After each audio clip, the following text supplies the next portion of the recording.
My friends all have better boyfriends than you, she announced at dinner with her friends, so I paid and left forever. Now she's still single, wants me back, and her friends won't even set her up anymore. Hey viewers, before we move on to the video, please make sure to subscribe to the channel and hit the like button if you want to see more stories like this. Thanks.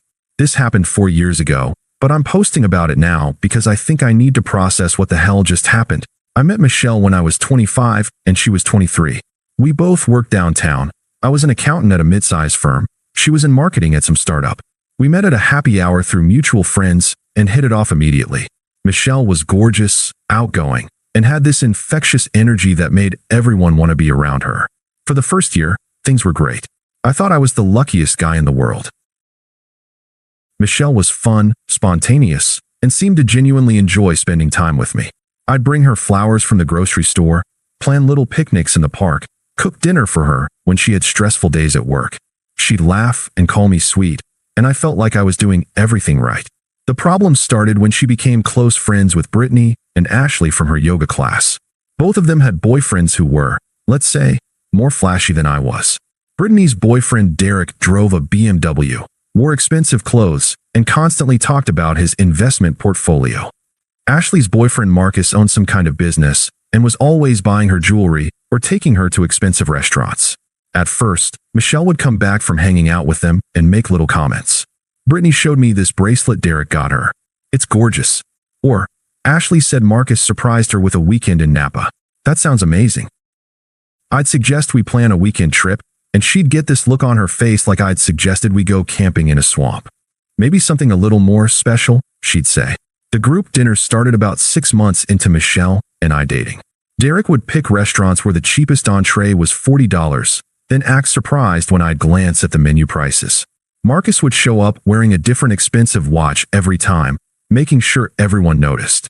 I'm not broke, but I'm an accountant at a regional firm, not an investment banker. I budget for things. I comparison shop. I think spending $200 on dinner for 2 people is insane when you could make something better at home for $20. Michelle started getting quiet during these dinners. She'd sit there while Brittany and Ashley gushed about their latest gifts or trips, and I could feel her shrinking next to me.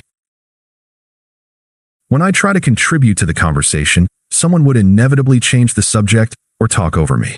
Jake's more practical than romantic, Michelle started saying when her friends would ask about our relationship. It was always said with this little laugh, like she was apologizing for me. The worst part was watching her face during these dinners. She'd look at Derek's watch or Marcus's clothes, then glance at my off-the-rack button-down and khakis with obvious disappointment. I started dreading these group hangouts, but Michelle insisted they were important for her social life. Things escalated over the next year. Michelle stopped appreciating the little things I did for her. When I'd bring her flowers, she'd say, "You don't need to do that," but not in a sweet way. More like she was embarrassed by the gesture. When I planned a nice evening at home with her favorite takeout and a movie, she'd spend the whole time scrolling through Instagram, looking at her friends' posts from whatever expensive restaurant they were at. She started pushing me to spend money I didn't have on things that didn't matter to me. Designer clothes, expensive dinners, a nicer car. When I'd explain that I was saving for a down payment on a house, she'd get this frustrated look and say, "You're always saving for something." Her friends became more openly condescending toward me. Derek would make comments about guys who play it safe, while looking directly at me. Ashley would talk about how important it was to know your worth whenever relationship topics came up. Michelle never defended me. If anything, she seemed to agree with them.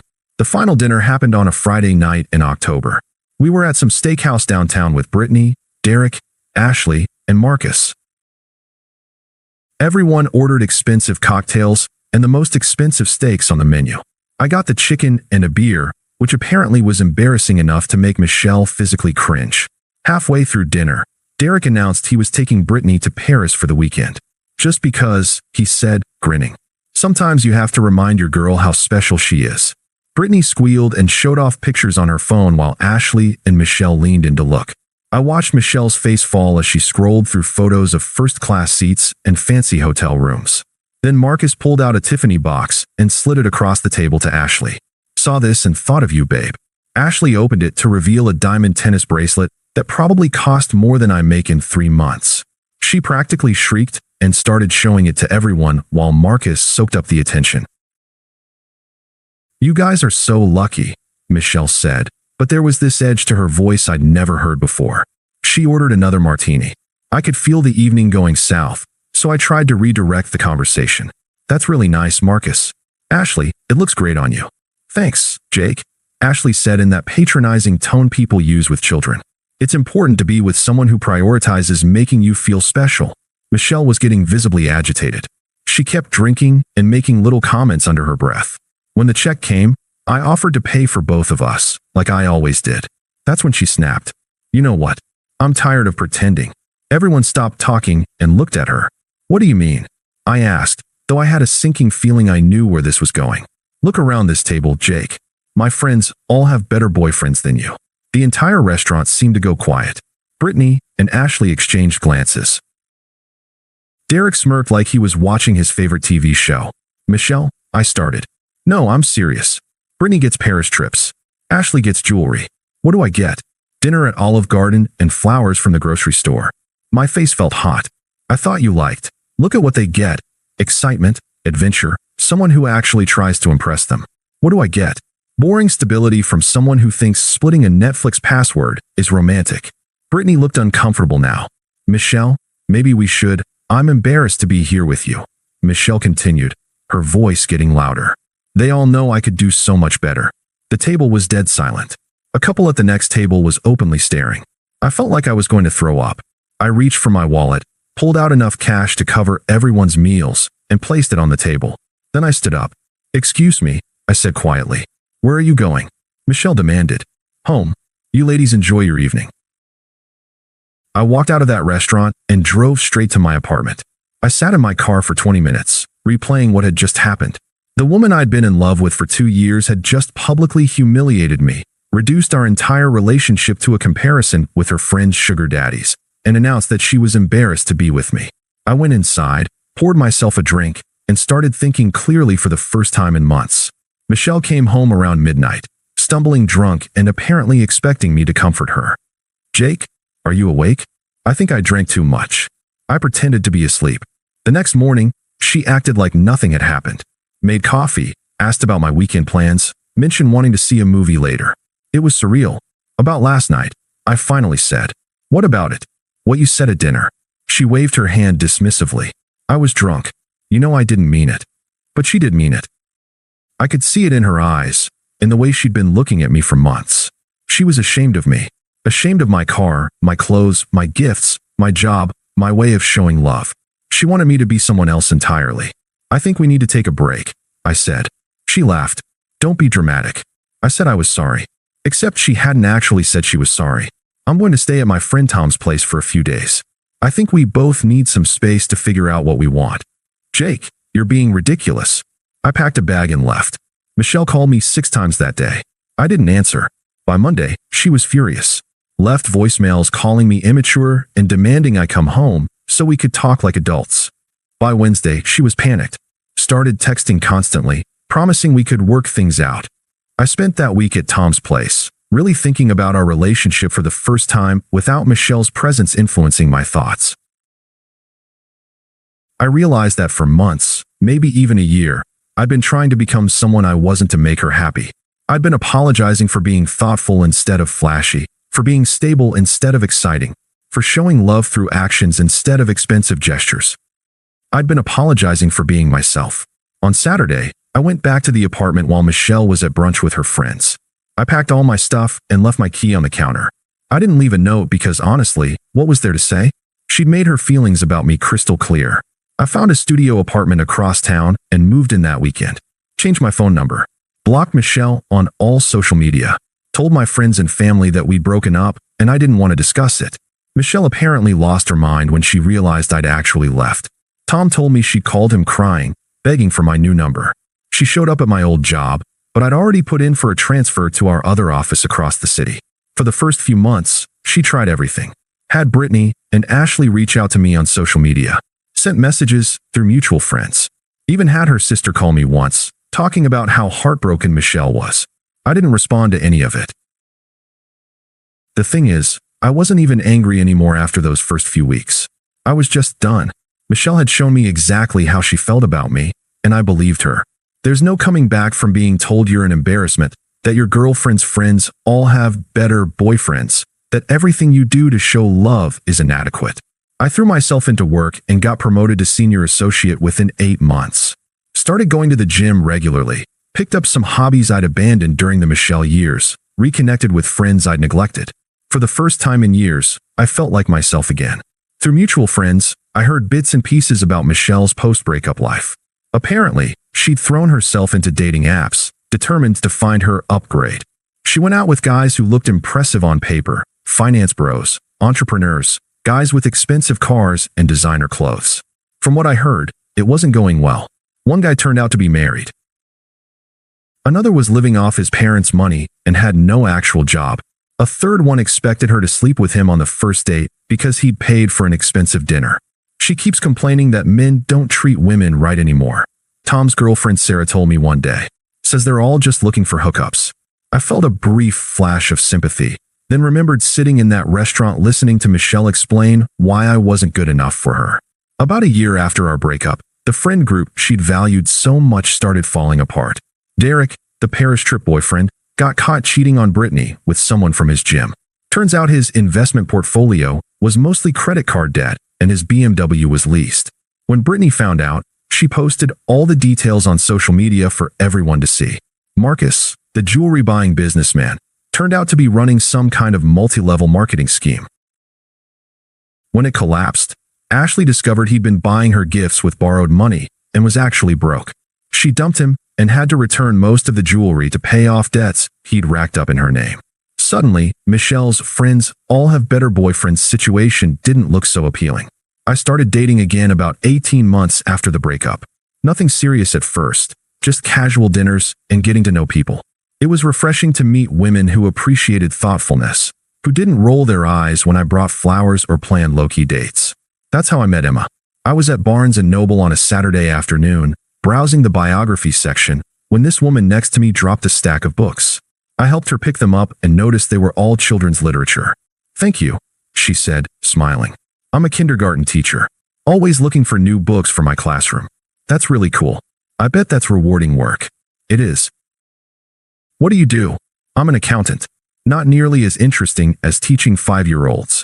She laughed. "Are you kidding? Numbers make sense. 5-year-olds are chaos with tiny shoes." We ended up talking for 2 hours. Emma was warm, funny, and genuinely interested in hearing about my work, my family, my thoughts on everything from books to travel to what we'd wanted to be when we grew up. When I mentioned that I was thinking about going back to school for my CPA, she got excited.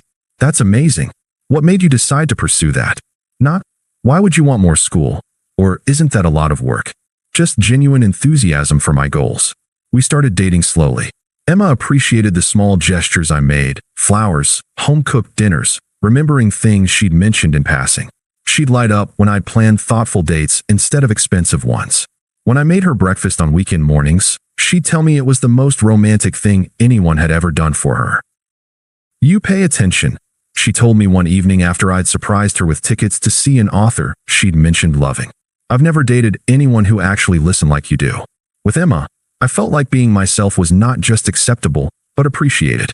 She made more money than Michelle had as a teacher, but she was thrilled when I'd cook dinner for us instead of going out. She loved our quiet evenings at home, our weekend hikes, our conversations about books and future plans. A year and a half into dating Emma, I proposed. Nothing flashy, just the two of us on the hiking trail where we'd had our first real conversation about wanting the same things in life. She said yes before I finished asking the question. Planning our engagement party was completely different from anything I'd experienced with Michelle. Emma wanted something simple and joyful, good food, people we loved, celebrating the fact that we'd found each other. No competitions, no showing off, just happiness. That's where Michelle comes into this story again. Last Saturday night, Emma and I were at our engagement party at Tom's backyard. About 50 people, nothing fancy, just friends and family celebrating with us. Emma looked beautiful in a simple blue dress, and I couldn't stop smiling watching her talk with my parents, who absolutely adored her. I was getting drinks from the cooler when I saw a familiar figure by the gate. Michelle, wearing a dress that was way too formal for a backyard party, holding a gift and looking uncertain. My stomach dropped. I hadn't seen her in almost 3 years. I walked over before she could get to the main party area. Hi, Jake, she said quietly. Congratulations. I heard you got engaged. Thank you. Michelle, you can't be here. I know. I brought a gift. I wanted to congratulate you both. How did you even know about this? Sarah posted something on Instagram. I saw the address. I glanced back at the party. Emma was talking with my sister, completely unaware of the drama unfolding by the gate. I just want to say I'm happy for you, Michelle continued. You look really happy. I am. But you need to leave. Can I just meet her? Emma, just to say congratulations? No. Please, Jake. I know things ended badly between us, but I've changed. I've grown up a lot. I studied her face. She looked older, tired in a way that had nothing to do with physical exhaustion. Her confidence was completely gone, replaced by something that looked like desperation. Michelle, I'm engaged to someone I love very much. This is our celebration. You being here is inappropriate. I know, her voice cracked. I made such a huge mistake with you. I see that now. Good. I'm glad you figured that out. But that doesn't change anything, doesn't it? I mean, we had something real. Before I screwed it up. I looked at her for a long moment, then back at Emma, who was now laughing at something my dad had said. We never had anything real, Michelle. Real relationships don't involve one person being embarrassed by the other. Real love doesn't come with conditions about how much money you spend or what car you drive. But I was young and stupid. I didn't know what mattered. You knew. You just decided I didn't matter enough. I could see tears starting in her eyes, but I felt nothing. Not anger, not satisfaction, not pity. Just a mild annoyance that she was disrupting my happy evening. I should go, she said finally. Yes, you should. I watched her walk back to her car and drive away. Then I went back to the party, kissed my fiancé, and continued celebrating the best thing that had ever happened to me. Emma asked me later who the woman at the gate was. Someone from my past, I said. Nobody important. And that was the truth. Thanks for watching. Make sure to subscribe to the channel and hit the like button. What do you think about this story? Share it in the comments.